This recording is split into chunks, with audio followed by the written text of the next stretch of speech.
Alright, for our last little part of 15, so we're talking about polyploidy, which was more than two complete sets of chromosomes. So these people could be 3N or 4N.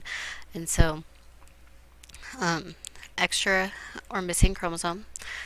So if I was just missing one, like chromosome 21, that actually upsets the balance more than having an entire extra set of chromosomes. So, if having extra chromosomes can cause genetic problems, how come having two X's in females is not a problem and only one X in males? So, you actually get this X chromosome inactivation, which is kind of crazy. So, in females, cells have one X chromosome that is randomly switched off. It condenses and forms into a dense region in the nucleus called a bar body. So, cats, it's kind of interesting. So, cats, the gene that controls color is carried on the X chromosome. A tortoiseshell expresses different alleles in the different cells.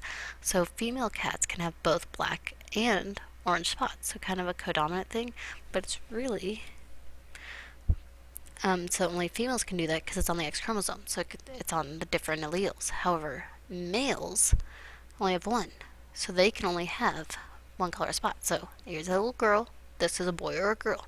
So how many spots could a male with Klinefelters have? Remember, Klinefelters has X, X, Y. So he could be calico. So if we go back to their beginning cases, we had the Prater Willie, born floppy, had Angelman's. So when looking at these, almost different, almost exactly opposite. They're both missing chromosome 15. The difference is due, again, to genomic imprinting. So what is that exactly?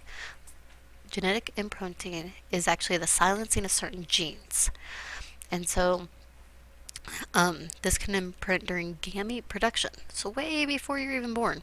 So the same allele is expressed in all body cells.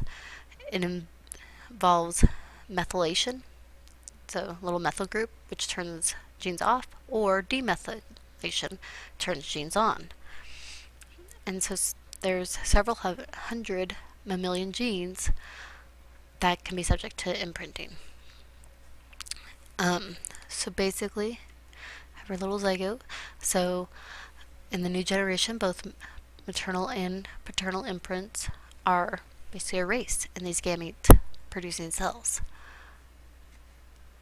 And so, kind of see here, then all the chromosomes are reprinted according to the sex. And that imprinting is critical for normal. So here's our original ones, and they're erased, but now we have new ones that are imprinted based on if you're a boy or a girl. So, in addition, there's addition or removal or methyl tags that can be influenced by environment.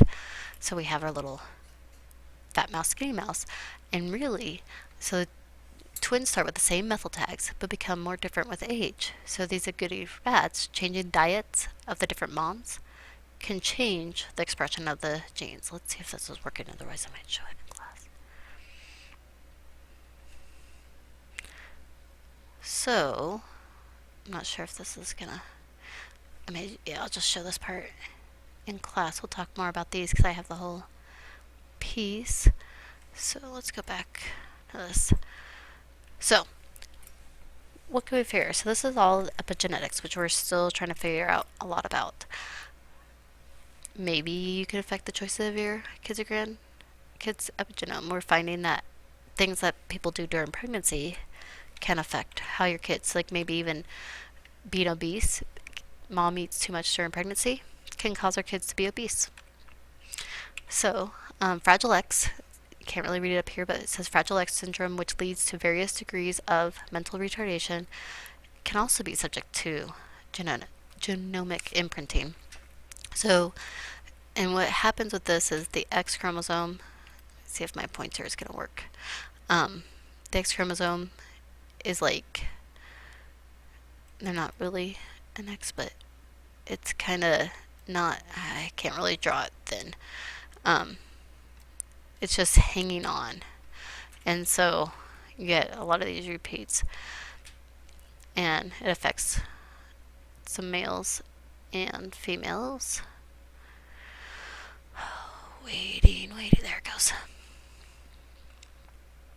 And the inheritance of the X is complex, but the syndrome is more common when the abnormal chromosome is inherited from the mother.